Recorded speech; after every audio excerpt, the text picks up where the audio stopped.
Good Thursday morning, friends. It's me, Terry Lambertson, coming back at you with my series of 42 things that can change your life.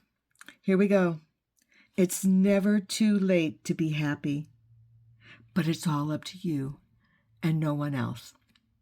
And I have to rephrase this. It's never too late to be happy, but it's you and God and no one else. Some of the best times of my life, some of the hardest times of my life have been me and God and no one else. And really, I'm so grateful for that. Okay. Where are we? Okay. When it comes to going after what you love in life, don't take no for an answer. You know what? So many times, particularly as women, we settle. We settle. And then we find ourselves in the middle of something that we now have to undo and get out of. You know, figure out what it is you want. Get clarity with God on it, because what He has for you will always be yours, regardless of how hard or how many mistakes that you make. Next, burn the candles, use the nice sheets, wear the fancy lingerie. Don't save it for a special occasion. Today can be a special occasion. Over prepare and then go with the flow.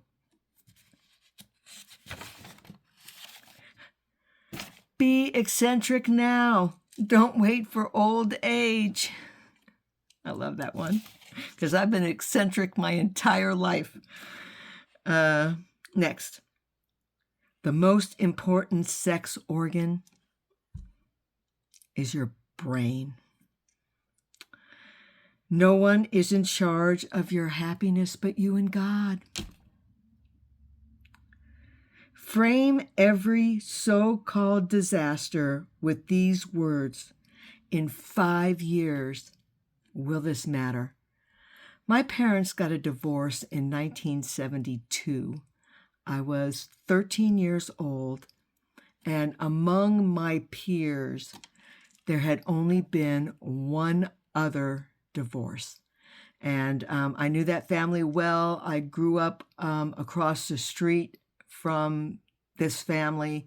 My dad and the dad in that family, as a matter of fact, I talked about my dad being in advertising, and he did all the Tyco toys, trains, and racing sets.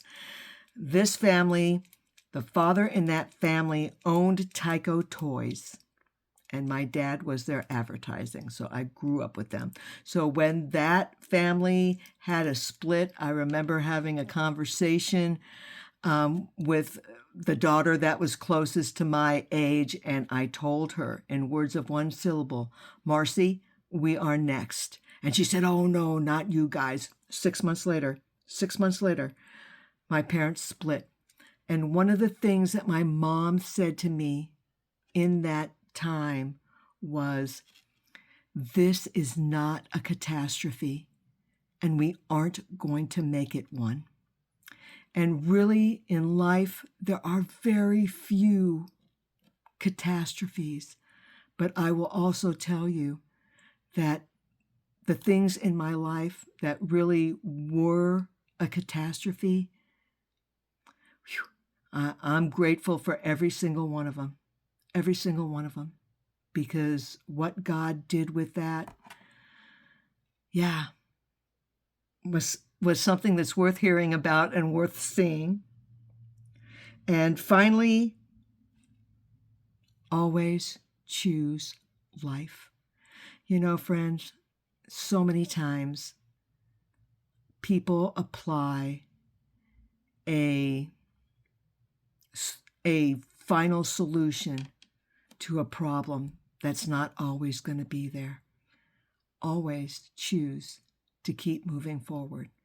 All right, you guys, I hope you all have a wonderful Thursday. I will be back with you on Friday with more of my 42 things that can change your life. I'll see you then, friends. Bye now.